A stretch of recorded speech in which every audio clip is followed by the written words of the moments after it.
Hello viewers, இன்னைக்கு நம்ம பார்க்க போறது One Piece episode 1025 part 2.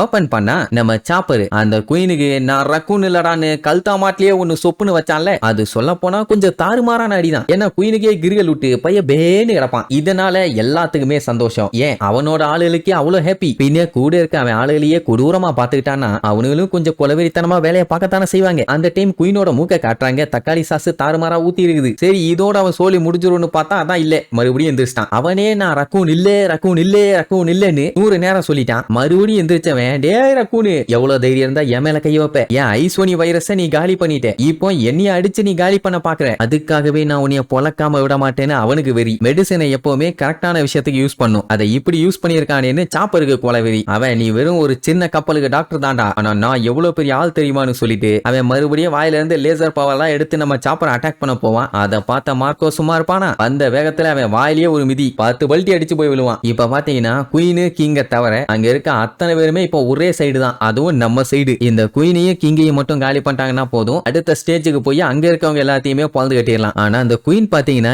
எவ்வளவு அடிச்சாலும் திரும்பி திரும்பி பந்து மாதிரி வந்துகிட்டே தான் இருக்கான். அதனாலதான் ஆளும் பந்து மாதிரியே இருக்கான் போல. சரி எனிமீஸ் இவ்வளவு பவர்ஃபுல்லா தானே இருப்பாங்க, அவங்க கூட சண்டை போட ஸ்டார்ட் பண்றாங்க. இப்போ பேலஸை எவனோ ஒரு எடுபட்ட மூதேவி கொளுத்தி விட்டு போனால, மத்தவங்க எல்லாம் என்ன பண்ணுவானுங்க, தண்ணியை ஊத்தி கஷ்டப்பட்டு அணைச்சிட்டு இருப்பானுங்க. இப்ப மட்டும் இதை அணைக்காம விட்டானுங்கன்னா கைடாவோட மொத்த கோட்டையுமே எரியறதுக்கு நிறைய வாய்ப்பு இருக்குது. யார் இந்த வேலையை பண்ணான்னு அதுக்கப்புறம் தான் ரிவீல் பண்றாங்க. அது வேற யாரும் இல்லே, இது மாயம் இல்லே மந்திரம் இல்லே, வந்தது அந்த உரோச்சி. என்னங்கடா இது, செத்து போனவனை எல்லாத்தையும் ரிட்டர்ன் கொண்டு வந்து கடுப்பேத்திட்டு இருக்கானுங்க. சரி ஓடன் வேணா காஞ்சிரோ டகால்டி வேலை பண்ணா, பட் இது உண்மையான உரோச்சி தாயா. அவன் தான் இப்படி பேலஸ கொளுத்தி விட்டதே. ஏன்னா கைடோ கல்தா மாட்டிலே ஒண்ணு போட்டால, அவனை பழி வாங்க வேண்டாம், அது அவனுக்கு உச்சக்கட்ட அவமானமா போயிருச்சு. அதனாலதான் இப்படி பண்ணிட்டு இருக்கானாமா. அங்க தண்ணி அணைச்சிட்டு இருக்கதெல்லாம் கைடோவோட ஆளுங்க. இவன் கொளுத்தி விட்டா அவனுக்கு வந்து அணைச்சு விட்டுட்டு இருப்பானுங்களா? அண்ட் அது மட்டும் இல்லாம இவன் செத்துட்டான்னு நினைச்சிட்டு இருந்தானுங்க. இப்ப எப்பறம் உயிரோட வந்து கேட்கும் போது அவனுக்கு 4 போடு. மொத்தத்துல கைடோ இவனை ஏமாத்திட்டான். அதனால இந்த ஒனியஷிமா மொத்தத்தையுமே ஏர்லயே வச்சு மொத்தமா அழிக்க போறான். இப்போ இந்த இடமே கம்ப்ளீட்டா எரிஞ்சிருச்சுன்னா காத்தோட காத்தா கரைஞ்சிரும். அப்படி இருக்கும்போது அவனோட ஃப்ளவர் கேபிட்டலுக்கு எந்த ஒரு பஞ்சாயத்தும் வராது.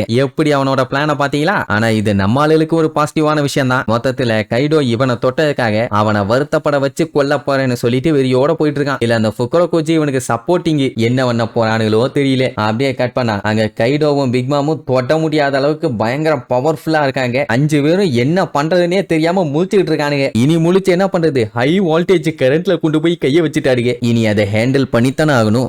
ஒரு பிளான் சொன்னா பாத்தீங்களா, கடைசியா 2 பேத்தையுமே அட் டைம்ல வச்சு ஹேண்டில் பண்ணா ரொம்பவே கஷ்டம் தான். அதனால தனித்தனியா பிரிச்சிடலான்னு முடிவு பண்ணிட்டானுங்க. பிக் மாம் எல்லாம் கிண்டல் பண்ணுவா, என்ன கண்டுகளா இப்படி மொத்தமா சாவரக்காண்டி வந்துட்டீங்க, நீங்களே சொல்லுங்க பாப்போம் எத்தனை பேர் இதுல சர்வைவ் ஆக போறீங்கன்னு. எப்ப நட்டா எல்லாம் சாகத்தான் போறீங்க அப்படின்னு அதை சொல்லிட்டு மம்மா மம்மா அப்படின்னு சொல்லுவா பாருங்க. அதுதான் தாங்க முடியல. மனசுக்குள்ள இன்னும் குட்டி குழந்தைன்னு நினைப்பு இல்ல. யூஸ்டஸ் கிட்டோட தான் காமெடி. லாகிட்ட இவங்க 2 பேத்தையும் இதுக்கு முன்னாடி நம்மால எல்லாத்தையுமே அப்படியே ஸ்வாப் பண்ணி விட்டான்ல, அந்த மாதிரி கீழே தூக்கி போட்டுட்டானா கடல்ல போய் வந்து செத்துருவாங்க. அப்படி வேணா ஸ்வாப் பண்ணி விட்டுருமா. யூஸ்டஸ் கிட்ட இப்ப இதை யோசிக்கும் போது அதை பண்ண முடிஞ்சிருந்தா முன்னாடியே நம்மளா தான் பண்ணிருப்பானே. அது ரொம்பவே கஷ்டம். ஏன்னா அவங்க 2 பேத்தோட ஹாக்கி பவருமே இவனோட விட பயங்கர ஸ்ட்ராங். அவங்களெல்லாம் தோட்டா கூட முடியாது. அதனாலதான் வேற வழியில 2 பேத்தையுமே பிரிச்சுதான் ஆகணும்னு சொல்லிட்டு இருக்கும் போதே அங்க அவங்க 2 பேரும் ஒன்னா சேர்ந்து ஒரு அட்டாக் பண்றதுக்காக கைய ஓங்குவாங்க. லூஃபி ஃபியூச்சரை பார்த்துட்டான் போல, டேய் ஒரு பெரிய அட்டாக் வருதும்பானா. சொன்ன மாதிரியே அவங்க 2 பேரும் முரட்டுத்தனமா முக்கிக்கிட்டு ஒரே மாதிரி அடிப்பாங்க. அவங்க 2 பேர்த்தோட பவரும் அப்படியே ஒன்னு சேர்ந்து வரும். பவர் அப்படி டிராவல் பண்ணி வர்ற ஏரியா பாத்தீங்கன்னா வல்கனோல இருந்து லாவா பொங்கி வரும் தெரியுமா, அந்த லாவா டிராவல் பண்ணி போன மாதிரி செவந்து போய் வரும். இவங்க யாராலையும் இந்த அட்டாக்கை தடுக்கவும் முடியாது, தப்பிக்கவும் முடியாது. சோ பதறிட்டு இருப்பானுங்க. அந்த டைம்ல தான் நம்ம ஜோரோ இடையில புந்து அந்த அட்டாக்கை தடுப்பான். ஒக்காமக்க 2 பேர்த்தோட அட்டாக்க நம்மால தனியா நின்னு தடுத்துட்டு இருக்கான். வேற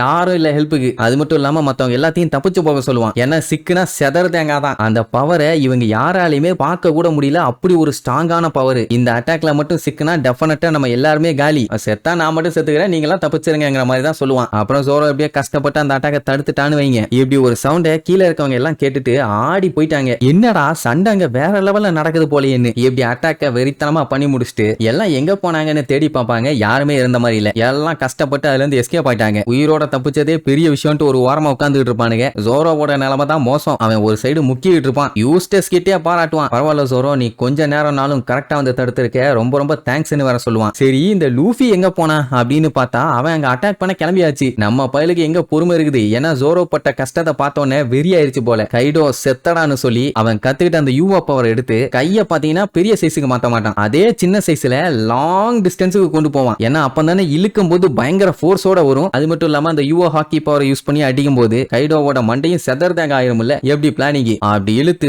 பயங்கரமா கையை அட்டாக் பண்ண வரத பார்த்த உடனே கைடோக்கே அள்ளு விட்டுருச்சு. அவன் எப்படி எஸ்கேப் ஆயிருப்பான்னு பாருங்க. அவ்வளவு பெரிய அப்பாட்டகரா இருந்தா ஒண்ணு கையை வச்சு தடுத்து இருக்கணும், இல்லன்னா அவன் ஆயுதத்தை வச்சு தடுத்து இருக்கணும். அதை வச்சு தடுக்க டைம் இல்லன்னு வைங்க. ஆனா இதுக்கு முன்னாடி அடி வாங்கின மாதிரி வாங்கி இருக்கலாம்ல, செத்து இருப்பான், சைட்ல போயிடும். இந்த டைம் லூஃபி கடுப்பாக மாட்டான். பாத்தீங்கன்னா பையன் கொஞ்ச நேரத்துக்கு முன்னாடி இருந்தே கடுப்பாக மாட்டேங்கிறான், சிரிச்சுக்கிட்டே தான் இருக்கான். என்ன கைடோ தப்பிச்சிட்டியா, போற போக்குல மாட்டி இருந்தீங்கன்னா செதறி இருப்பான் அவனேன்னு சொல்லிட்டு போவான். என்ன போன வேகத்துல கண்ணா பின்னாடி அடிச்சு புரண்டு போய் விழுவான். இது கைடோக்கு பாத்தீங்கன்னா உச்சக்கட்ட அவமானம் ஆயிருச்சு. அதனால லூஃபி அட்டாக் பண்ண வெறிகொண்டு வருவான். வா மகனே வா, உனக்காண்டி தான் காத்துக்கிட்டு இருக்கேன்னு சிரிச்சுக்கிட்டே நம்மளால வெயிட்டிங். இனிமே டாச் அவங்க போட்ட பிளான் படி ரெண்டு பேர்த்தையும் பிரிச்சு அதுக்கப்புறம் பிரிச்சு மேறாங்களா இல்லையான்னு அடுத்தடுத்த எபிசோட்ல பார்க்கலாம். டாடா.